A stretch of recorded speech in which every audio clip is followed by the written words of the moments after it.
Seis y media.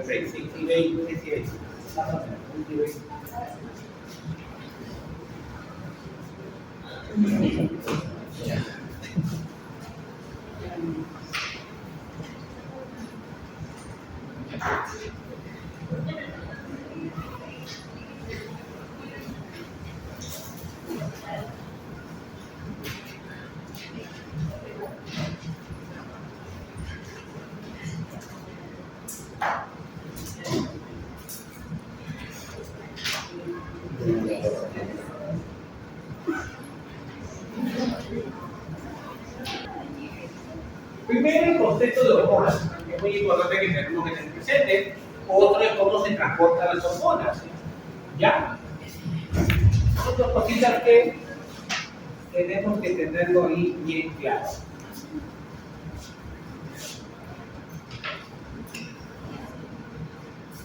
Vamos a hablar de regulación, sí, claro.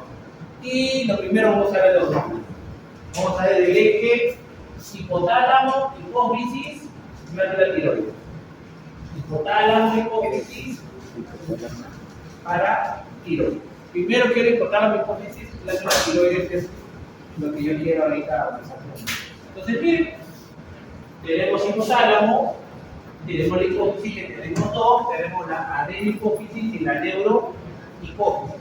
Miren acá, somas de neuronas, hay núcleos. Cuando se juntan conjuntos de somas dentro del sistema nervioso central se llama núcleo. Entonces, en este caso, por ejemplo, en el centro termoregulador tenemos el núcleo del área famoso COA, que comenta hace poquito. Entonces, entre varios núcleos hay núcleo paraventricular, hay núcleo supraóptico, hay núcleo supraquiasmático, hay bastantes núcleos. 2 o 3 son los más importantes ahorita, pero quiero que vean algo. Mira, por acá, ¿qué es lo que pasa? Miren, tenemos neuronas chiquitas, ¿se dan cuenta o no? Neuronas que tienen axones pequeñitos que no llegan al hipófisis, pero van a liberar sus neurotransmisores acá. Estos neurotransmisores, ¿cómo llegarían al hipófisis? Por sangre. ¿Cómo llegaría? No se venga por. ¿Cómo llega por? Sangre. Entonces, aquellas moléculas que son liberadas por corriente sanguíneo y van a actuar en este lugar se llaman hormonas. Entonces, las hormonas tienen que viajar por dónde? Por sangre. Eso es lo primero que tenemos. Ahora viene lo otro. Tal vez esta neuronita de acá, esta neuronita A, quiere actuar aquí nada más. ¿Ya? Pero tal vez por acá tengo otra célula por acá diferente, ¿entiendes? Entonces esta neuronita, el capsulcito va a botar esta molécula que sería una hormona, ¿de acuerdo o no? La pregunta, esta hormona que está llegando, yo quiero que actúe acá, ¿esta hormona llegará solamente aquí para que actúe? ¿O también llegaría a esta de acá? ¿O sangre? ¿Qué opinan? Yo quiero que actúe aquí. No depende de sus receptores. Así es. La hormona puede llegar a todo. Pero si yo quiero que actúe acá, él tiene que tener ¿qué? El receptor para esa hormona. La de aquí puede estar ahí, porque si no tengo receptor, nunca va a ofrecer reacción. Tal vez ella, esa neuronita de acá, la ve, libera otra hormona, ¿de acuerdo? Que él sí tiene el receptor para qué? Para el ahí. Entonces, cuando llega aquí, ella sí va a actuar. Cuando esté por acá, no va a actuar porque no tengo receptor. ¿Se entendió? Eso es lo importante en este sentido. Y ahora miren, eje hipotálamo, hipófisis. Entonces, mientras a esta parte de acá llamamos hipófisis anterior. Hay una hipófisis anterior que debe haber una hipófisis posterior. Esta hipófisis posterior le llaman neurohipófisis. ¿Qué lo diferencia? Hay otro grupo de neuronas más grande, Si son grandotas, ¿cómo se llama? Magno celular. Son grandotas. Son magno celular. Estas son chiquitas. No se dice microcelular, se dice parvo celular. Estas son las parvo celular y estas son las magno celular. Si son neuronas grandes, sus axones serán cortos o grandes. Si son grandotes sus hojas, ¿cómo serán sus axones? Grandes. Si son grandotas, sus axones van a llegar hasta ¿dónde? Hasta la hipófisis posterior. Entonces la hipófisis posterior se llama neurohipófisis porque son puros axones. ¿Y sus somas dónde están? En el hipotálamo. ¿De acuerdo? Mientras que son chiquititas, no llegan, pero llegan a otras células. Estas células son glándulas, entonces se llama adenohipófisis. La zona glandular. Ahora, una vez que llegan acá, esta de aquí liberará otra hormona. Y la de la otra liberará otra hormona. ¿A dónde? A la sangre. Y dependiendo al órgano que llegue, que tendría que tener el receptor, pues se llama eje hipotálamo hipófisis glándula tiroides. Eje hipotálamo hipófisis corteza adrenal. Eje hipotálamo hipófisis cola. ¿De acuerdo? Entonces es la teoría hormona receptor. No solo me importa la hormona, sino que tenga el receptor. ¿Se entendió la diferencia adeno, neuro? Ya está todo clarito. Eso nos ayuda. Y acá, bueno, lo que siempre mencionamos, el sistema nervioso, el sistema endocrino, el sistema inmune, los tres son los que van a mantener la homeostasis que nosotros requerimos. Ahora, lo que siempre decimos, hormona, viene la palabra que significa estimular. Las hormonas son agentes químicos, sintetizados y secretados por las glándulas, por neuronas especializadas. ¿Por dónde circulan? Siempre hemos dicho, por sangre. Y una hormona puede estimular o inhibir un tejido específico. ¿De qué dependerá? Los receptores. Ahora, los receptores pueden estar en varios lugares. Pueden estar en la membrana celular, puede estar en el citosol, puede estar en el núcleo, puede estar en la luna organela. Ejemplo, miren, esta es una célula secretora de una célula glandular, libera su hormona, ¿está bien? Viaja por sangre y tiene que unirse a un receptor. Por eso llamamos célula blanca. Ahora díganme, este receptor es un receptor de membrana, citoplasmático o nuclear. Membrana. De membrana. La pregunta, ¿por qué esta hormona tendrá un receptor de membrana? Porque esta hormona puede entrar o no puede entrar. Que puede entrar. Claro, porque si entrara, ¿para qué le voy a poner un receptor de membrana? Pues no se dónde, el citoplasma de núcleo. ¿De acuerdo? Entonces díganme, los polipéptidos y las proteínas ¿entran a la célula o se quedan afuera? Se quedan afuera. Se quedan afuera, tienen el sector de membrana. Las hormonas esteroideas todas vienen del colesterol. El colesterol es lipofílico. Entonces, todas estas hormonas esteroideas atraviesan y llegan ¿hasta dónde? Hasta el núcleo. ¿Tendrán receptor de qué tipo? Internuclear o citoplasmático. Entonces, mucho depende si puede o no puede atravesar la membrana celular. Esta de aquí dice hormona FSH. La FSH es un polipéptido. Entonces, si es un polipéptido, ¿puede atravesar la membrana? No, entonces tiene que tener un receptor de qué tipo de membrana. Fin del asunto. De esa manera es más fácil entender uno u otro. Ahora tenemos otros conceptos. Miren, el que conocemos. Señal endocrina. Esta célula glandular libera la hormona, viaja por sangre y llega a otro lugar porque tiene receptor para esta hormona. Podría ser también una señal de qué tipo, paracrina, significa paracrina, al costado. Lo libera él y el receptor está al costado. ¿Se dan cuenta o no? Profe, pero esta hormona se puede ir por allá, sí, se puede ir por allá, si no tiene receptor, este es uno muy buena, autocrina. Tienen autorreceptor para ella misma. Mayoritariamente, ¿para qué es? mayoritariamente es para disminuir la liberación. No para aumentar, mayoritariamente se utiliza para disminuir. ¿De acuerdo? Acá, hormona primer mensajero. Segundo receptor de membrana, ejemplo, y activa un segundo mensajero. El segundo mensajero puede hacer un aumento de organela, aumento de canales, no sé qué, o puede ir al núcleo a hacer otros eventos.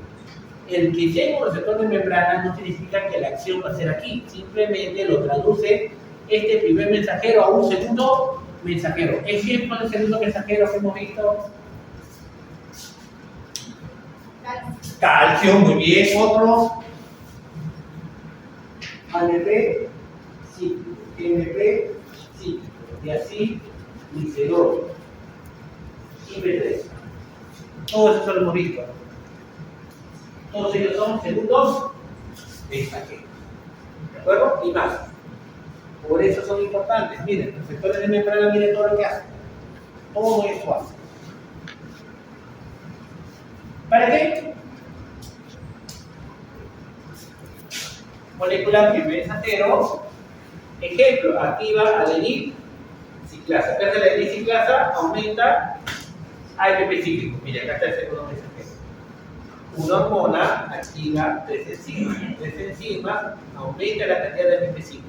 AMP cíclico activa proteína quinasa. Sería proteína quinasa, en este caso es proteína quinasa A, porque es activada por AMP cíclico. Y la proteína quinasa que hace fosforilan a otras enzimas. Miren, ¿para qué? Para que al final pues, active o inactive otra enzima. Entonces, ¿qué hacemos? Exponencial. Una sola molécula, mira cómo se va amplificando cada vez más. Con una muy pequeña cantidad o concentración de una hormona, puedo tener un efecto grande.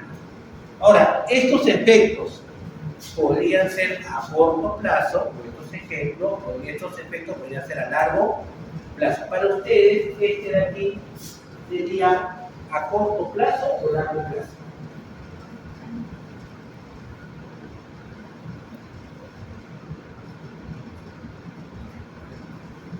Yo antes de ir rápido, una respuesta rápida, Las de largo plazo, mayoritariamente, ¿a dónde tiene que ir? Al núcleo. Porque si voy al núcleo, voy a sintetizar una RNA mensajero. Ese RNA mensajero producirá una RNA que se llama una RNA transferencial, producirá una proteína. Esa proteína generará luego ¿qué? Nuevas enzimas, nuevos todo. Es una señal a largo plazo. Entonces, las hormonas esteroideas, los efectos son a corto plazo o a largo plazo principalmente. Las hormonas esteroideas son lipofílicas, tienen receptores en el núcleo. Tienen receptores en el núcleo, su respuesta será a largo plazo. ¿De acuerdo? Los que tienen receptores de membrana, mayoritariamente sus respuestas son rápidas. Esto también ya lo hemos visto en la primera clase: retroalimentación negativa, retroalimentación positiva, son los más principales, y estos también de sensibilización de receptores. El grupo, ahí vamos a hablar un grupo, hablaremos de obesidad, nos hablará algo de esto, y permisividad, primeramente de de sensibilización de receptores. Ahí vamos a discutir. Esto ya no voy a dar más, voy a comenzar la primera clase. Retroalimentación positiva y negativa. La mayoritaria de todas son de tipo negativa. Ejemplo, tengo en el duodeno un pH recontra ácido, lo que ha llegado del estómago. Este pH recontra ácido estimula las células S que están en la mucosa intestinal y que libera secretina. La secretina viaja por sangre y a donde llega el páncreas, a la parte ductular, y que libera bicarbonato. Si libera bicarbonato, va feliz este pH ácido y ya no está ácido. Si ya no está ácido, ya no es estímulo para que libere más secretina. Termino de comer, como nuevamente, llega un nuevo alimento ácido al intestino y nuevamente hago la cadena. Mayoritariamente siempre son de retroalimentación de qué tipo? Negativa. Y retroalimentación positiva son muy pocos. Dos a lo más. El más común es estímulo de la inyección de la leche. Estímulo, succión por el ternero. succiona el pezón, ¿y qué es lo que hace? Estas neuronas sensoriales llegan ¿hasta dónde? Hasta el hipotálamo. ¿Para qué? Para liberar una hormona. ¿Esta hormona cuál es? La oxitocina. Y la oxitocina viaja por sangre ¿hasta dónde? Hasta el músculo liso de las glándulas que producen la leche. ¿De acuerdo? ¿Y qué va a hacer ahí? Relaja el músculo liso y ¿qué hay? La liberación de la leche. ¿Dónde habrá otra retroalimentación positiva? Al nacimiento. El ternero, por lo van a hacer, golpea la cervix. Ese mecanismo de estirar la cervix estimula también a qué?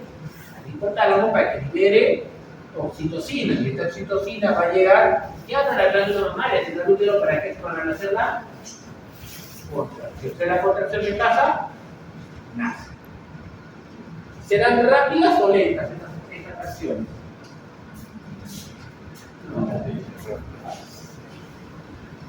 ¿Rápido o lento será? Rapidísimo. Si hacemos retroalimentación positiva, es porque el efecto quiero que sea inmediato, no que sea lento. Yo quiero que sea inmediato. Ya tengo retro positiva, retro negativa, ya tenemos el otro, el famoso ritmo circadiano. Supongamos en animales diurnos.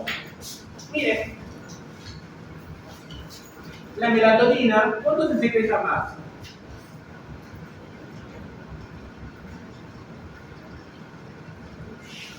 ¿Se ve? ¿Durante el día o durante la noche? Noche. O sea, la secreción de melatonina está relacionado con el ritmo circadiano. Nosotros cuando dormimos en oscuridad, tenemos mayor secreción de melatonina. Cuando tienen trastornos de sueño, muchas veces son medicados ¿con qué? Con melatonina. A veces salen escritos todavía de una chica diciendo, no, yo no puedo dormir bien, y me dijeron que digo a tu jefe que le dé anfetaminas.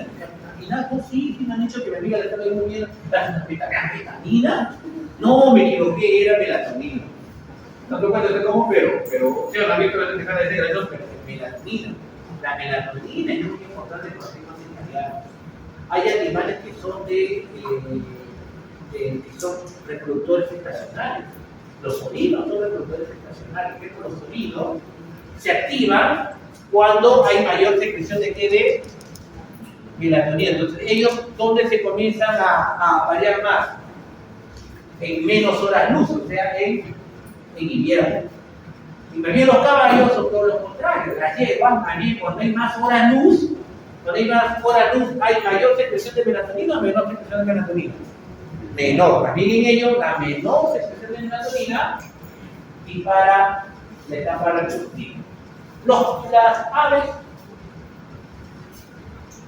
cuando se reproducirán más, con días más largos o días más cortos. Las aves.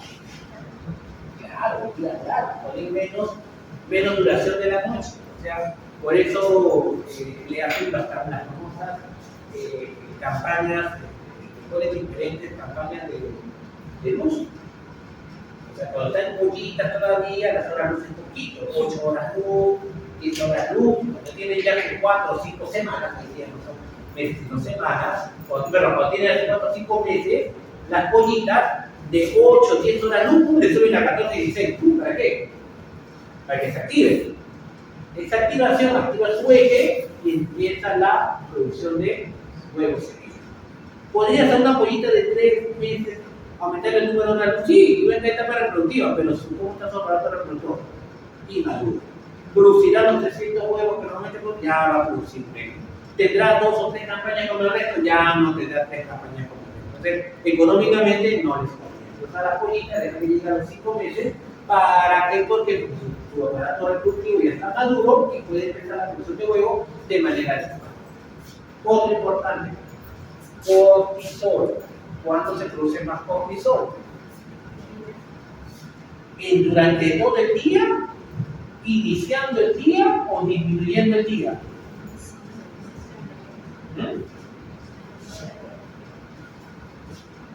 ¿Iniciando o terminando el día? ¿Cuándo aumenta la producción de cortisol?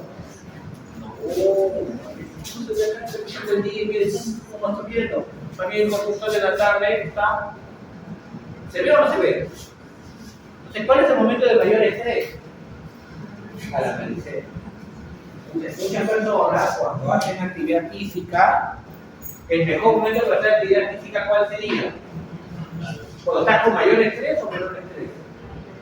Es mejor hacer, no, más bien, tu respuesta al estrés es menor, la mejor hora para hacer actividad física es el atardecer.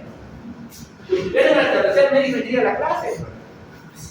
Porque mayoritariamente la mayoría hace actividad física en la mañana, porque es el momento que tiene libre, ¿sí? De 5 a 6 de la mañana, 5 a 6 y media, por el estilo de vida que tenemos. Pero es un estrés enorme para todos nosotros. Otra cosa que por el estilo de vida hemos tenido que cambiar, otra cosa. Pero el mejor momento, si alguien tiene un problema que quiere bajar de peso, una persona de mayor edad, lo mandaría a las 5 de la mañana, lo sacaría para que vayan a correr al parque, no sean malos. Él le decía antes, sí, la mejor hora sería al atardecer. Y hay otra, si sale a correr a las 5 de la mañana, ¿qué ocurre? La menor temperatura que hay es a las 4 o 5 de la mañana. La menor temperatura no es a las 2 de la mañana, es a las 5 de la mañana. Antes de amanecer baja más la temperatura. Entonces, imagínate que una persona está empezando a hacer actividad física y sale a las 5 de la mañana, cuando la temperatura ambiental todavía no es la más adecuada y tengo mayor presión de cortisol. ¿Tienes idea? Pues nos desequilibra, pues. Muchas veces te recomienda hacer actividad física durante la, pero para eso no tendrías que estudiar, no tendrías que trabajar, o hay más. ¿De acuerdo? Pero sería importante tenerlo. Hay otra más, sí, menciona, importantísimo, hambre y saciedad, pero hay un tema que hablar de, cuando ya hablamos de eso, hubo cuestión de hambre y saciedad, entonces sí, ya puedo decirlo. Hambre y saciedad también es importante aquí. ¿Qué hormona se produce en gran cantidad? Es la leptina. La leptina lo produce, ¿qué tejido? Adiposo. A mayor tejido adiposo, mayor producción de leptina. ¿Y leptina qué hace? Estimula hambre o saciedad. Saciedad. ¿De acuerdo? Estimula saciedad. Y eso, como hay un tema de obesidad, se refiere a los síntomas de obesidad. Hay un tema de obesidad. ¿Quién te toca obesidad? No, sí, no es un tema. ¿Obesidad? ¿Sí? Claro, ahí vamos a discutir entonces sobre el ultracuato, terlaterona, que traen el opéquido y quiero reservar la boca, hay que hablar de las propioplenamorfinas, por ahí algo, por ahí hablar de leptina, de leptina. Ahí vamos a discutirlo. Empezaremos con esa exposición. ¿De acuerdo? Y la desensibilización y la permisividad lo vemos en la siguiente clase. Eso es usted. Estas dos quedan pendientes por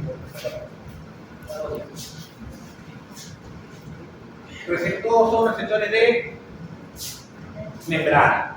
Miren, no entra. Lo importante de todos ellos es este de aquí, porque vamos a ver nosotros que vamos a ver insulina. Como son los receptores de insulina, el receptor es tirosina quinasa. ¿Qué significa tirosina quinasa? Quinasa significa que le mete fósforo. Acá le va a meter fósforo a varias cosas, se va a autoconsumir. Y este fósforo es importantísimo para las señales dentro de la célula. Ese no importa. Receptores a comprar proteína G, ya hemos visto muchísimos de los receptores acostumbrados a vitamina A, proteína G. Teníamos proteína G estimulante, proteína G inhibidora y proteína G1. Aumenta adenisiclasa, GI disminuye adenisiclasa y GQ aumenta fosfolipasa. Ejemplo, fosfolipasa C. ¿De acuerdo? Esto ya lo hemos visto desde simpático y parasimpático. En acá lo vamos a volver a ver porque vamos a volver a hablar aquí de la adrenalina y del glutamato. Pero vamos a hablar de la insulina, vamos a hablar de la adrenalina y vamos a hablar aquí de y otros que son receptores canales iónicos afiliados por ligandos. Mira, ¿Y dónde se queda el neurotransmisor? ¿Dónde se queda? Aquí. ¿Para qué? Para que otra iones entre o salgan de la célula. ¿De acuerdo? De ahí vamos a ver un poco acetilcolina. Ya no GABA ni glutamasa. ¿De acuerdo? Esos son asociados a proteínas de receptores de membrana. Estamos señalando cuál. Proper, y el receptor asociado a quinasa, quinasa, no vamos a poder verlo. Todavía un poquito por inflamatoria, pero creo que no nos llega a ver. Aquí, célula secreta, la hormona viaja y es un receptor de membrana. Segundo mensajero, ¿ven cómo está? Y puede, como segundo mensajero, podría llegar al núcleo, ¿sí o no? Y si llega al núcleo, será para expresar una sobre del mensajero o no. Esta respuesta sería a corto plazo y a largo plazo. ¿Se dan cuenta, no? Porque lleva a dónde? Al núcleo. ¿Llega a dónde? Al ADN. Aquí, segundo.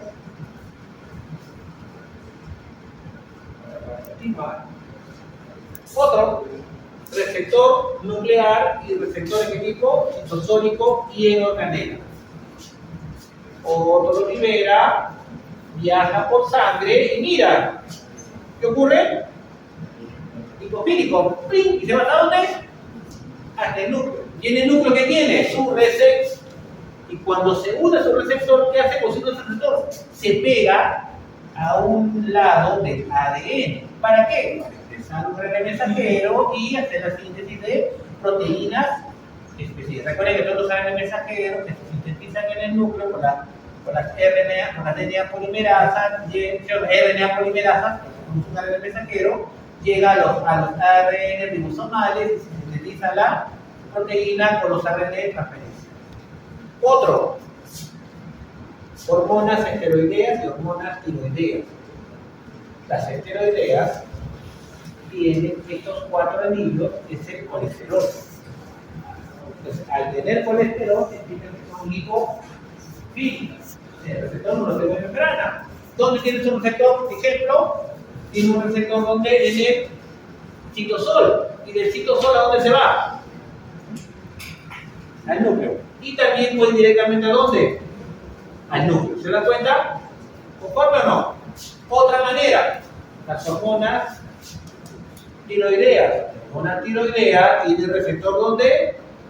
En el núcleo. Y la hormona tiroidea tiene el receptor donde también en las mitocondrias. ¿Y para qué sirven las mitocondrias? Decía la producción de ATP, ¿sí o no? Producía ATP en gran cantidad. Entonces, ¿qué es lo que hacemos? Se aumenta la producción de ATP, ¿de acuerdo? ¿Aumentar el metabolismo o disminuir el metabolismo? Aumenta. A mayor nivel de hormona tiroidea, ¿qué ocurre con el metabolismo? Aumenta. En ambientes de zona termoneutral, ¿dónde habrá más hormonas tiroideas? Cuando estoy por debajo de mi zona termoneutral o por encima de mi zona termoneutral. Le preguntaremos a los que han hecho termomodulación. Ariana, Ángela, Cristina. Ariana, ¿qué opina? ¿Ah? Nuevamente responde ya. ¿Dónde habrá mayor producción de hormonas tiroideas? Cuando el animal está en la zona termoneutral, por temperaturas superiores a la zona termoneutral o por temperaturas ambientales inferiores a la zona termoneutral. Inferiores. ¿Por qué?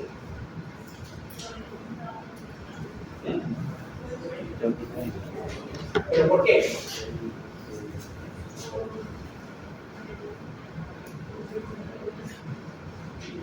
¿Por qué inferiores? ¿Por qué inferiores? Porque tengo que producir calor. Si tengo que producir calor, cuando active la mitocondria, aumento la producción de ATP y el grupo ATP produce también a la vez que produjo calor. Más bien, cuando esté por encima de la zona termoneutral, ¿qué pasa con la producción de hormonas tiroideas? Más bien tiene que bajar. ¿Por qué? Porque la hormona tiroidea es termogénesis, es producir calor. Para producir calor, entonces va de la mano relacionado con qué? Con las mitocondrias. ¿De acuerdo? Mira, acá está todavía lo mismo que hemos hablado, está aquí. Justo lo que dije. Que se activa adenisiclasa, más específico, mayor proteinquinasa A. ¿Para qué? Para fosforilar. ¿Quiénes son GS? Los ejemplos de GS, G estimulante, es receptores beta. Este es importante. Y receptores GT, glucagón.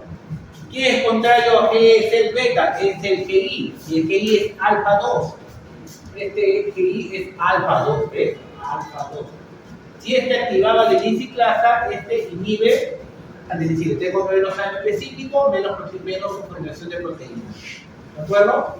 Otro que hace también GI, abre canales de potasio. Si abre canales de potasio, el potasio sale y se hiperpolariza. Por lo tanto, bajo la actividad. Este es totalmente contrario. Y el diferente es el alfa 1. El alfa 1 energético, si es el receptor alfa 1, activa GQ activa fosfolipasa C, degrada, el gráfico sí es incorrecto. ¿Por qué? Porque este PIP2 es un gráfico, ¿dónde se encontrará el fosfolicitor bifosfato? Según este gráfico. ¿En qué parte de la célula se encuentra el PIP2? Según ese gráfico ahí. En el citoplasma. En el citoplasma. Y eso es incorrecto. El fosfoinositol bifosfato es un fosfolíquido. Es un fosfolíquido que tiene que estar en la membrana. Entonces, la fosfolipasa C tiene que estar aquí. Y el PIP2, ¿dónde tiene que estar? Ahí. Y aquí lo degrada y sale IP3 y así dice. ¿De acuerdo? El gráfico es incorrecto. Lo que hace entender que el IP2 está donde en un citosol. La fosfolipasa degrada fosfolíquidos y los fosfolíquidos están en la membrana, en la cara interna. Había un grupo de termorregulación entonces. Entonces, la vasoconstricción, cuando había casos de baja temperatura y menos vasoconstricción, ¿qué tipo de receptores son? Alfa 1, beta o alfa 2.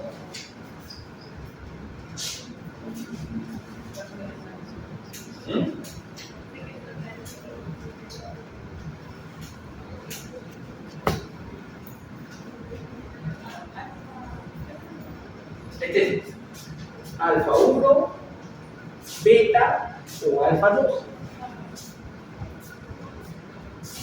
¿Por qué?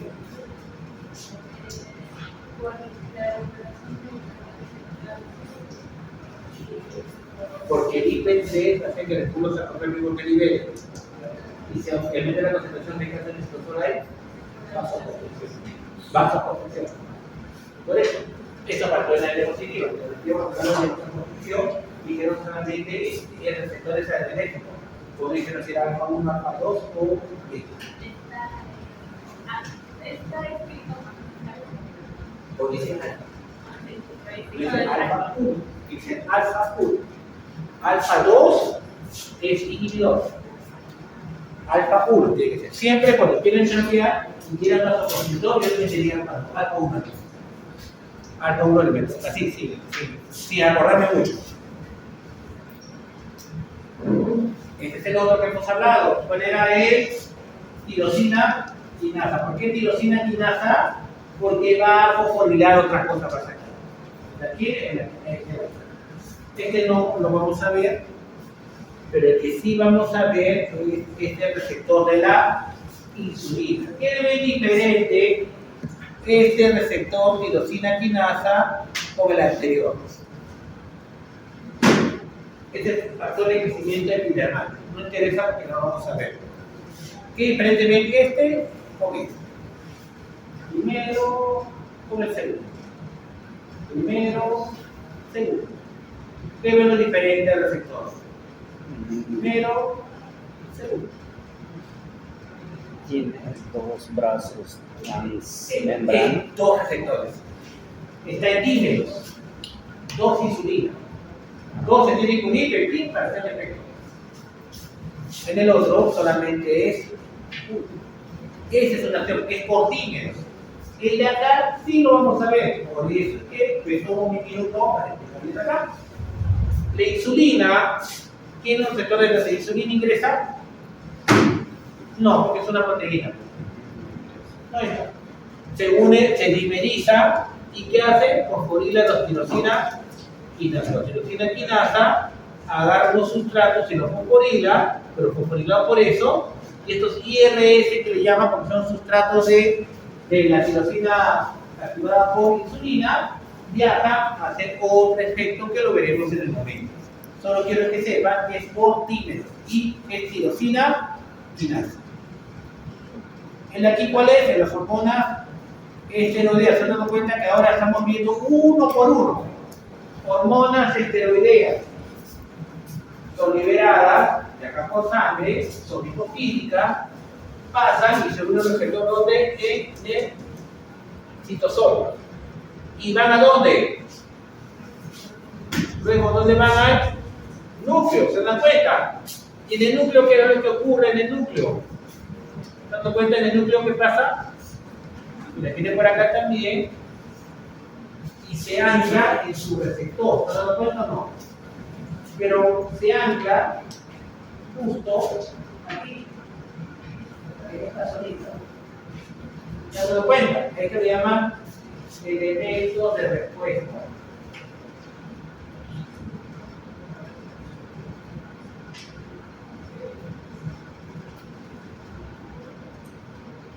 ¿Ya? Elementos de respuesta. Por ejemplo, si esta hormona, díganme un ejemplo de hormona esteroidea, una hormona sexual, estrógeno.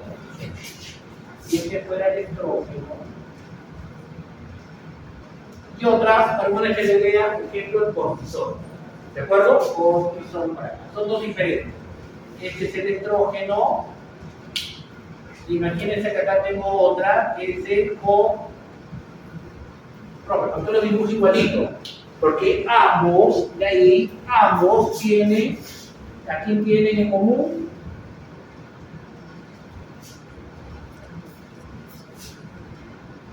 El colesterol. ¿Se entiende? Porque el quitumache es el cortisol, otro será testosterona, otro será estradiol, otro será aldosterona, un montón. Pero todos tienen en común que tienen el anillo de colesterol. Ejemplo, dos hormonas. Espero que se entienda en este ejemplo lo que quiero decir. Entonces, este estrógeno, ¿de acuerdo? Se une a un receptor del citosol, ¿de acuerdo? Este sigue siendo estrógeno. Viaja por aquí también, ¿quién? El estrógeno, ¿de acuerdo? Y el estrógeno se une aquí. Y esto sería el elemento de respuesta para qué hormona. ¿Qué hormona? Es estrógeno. El elemento de respuesta para quién? Para el estrógeno. Luego tal vez en otro momento otra célula también libera cortisol, imagínate, ¿ya? Y el cortisol viaja, primero no se va a unir este receptor, debe haber otro receptor donde tengo, ¿y cuál sería esto? El cortisol. Este era, ¿qué color era? Muchos otros era azulismo y azulismo. Otro cortisol entrará a la célula. La pregunta, ¿se unirá acá? No, porque este es el lugar ¿para quién? Para el estrógeno. Entonces, llegará al lugar claro, seguramente por aquí, en otro lugar, debe tener un receptor ¿para quién? Para que se una aquí en el cortisol. ¿Será en el mismo lugar del ADN o otro lugar? Otro lugar. Y este lugar también será elemento de qué? respuesta. Pero ya no será para estrógeno, sino para quién, para cortisol. Será elemento de respuesta para el cortisol. Y tal vez por acá, si tengo más ADN igualito, y veré una tercera hormona, que será la hormona tiroidea. Esta hormona tiroidea entra, se unirá a otro receptor, llegará y se unirá a otro receptor. Entonces, ¿quién se unirá acá? La hormona tiroidea. Con una hormona tiroidea tendrá los elementos de respuesta para quién? Para las hormonas tiroideas. Entonces será de receptores esperando ¿qué hormona estoy liberando? Nuestro ADN tiene para varios elementos de respuesta. ¿Para quién? Para la hormona que en ese momento se libera. Esto es tal vez lo más complicado de estoy hablando, ya estoy apurándome con cortisol y con hormonas esteroideas. Esos se llaman los elementos de respuesta. Estos receptores ya están anclados ahí. Están anclados como sillas aquí. ¿Qué está esperando? ¿Que llegue quién? La hormona. Si la hormona llega acá, esta parte de acá se vuelve el mensajero. Si la hormona llega acá, este pedacito forma el mensajero. Si se une acá, este pedacito hace un RNA mensajero. No es el mismo ARN, son diferentes ARN. Aquí que tenemos rol de los segundos mensajeros. Ejemplo, los tirosina quinasa por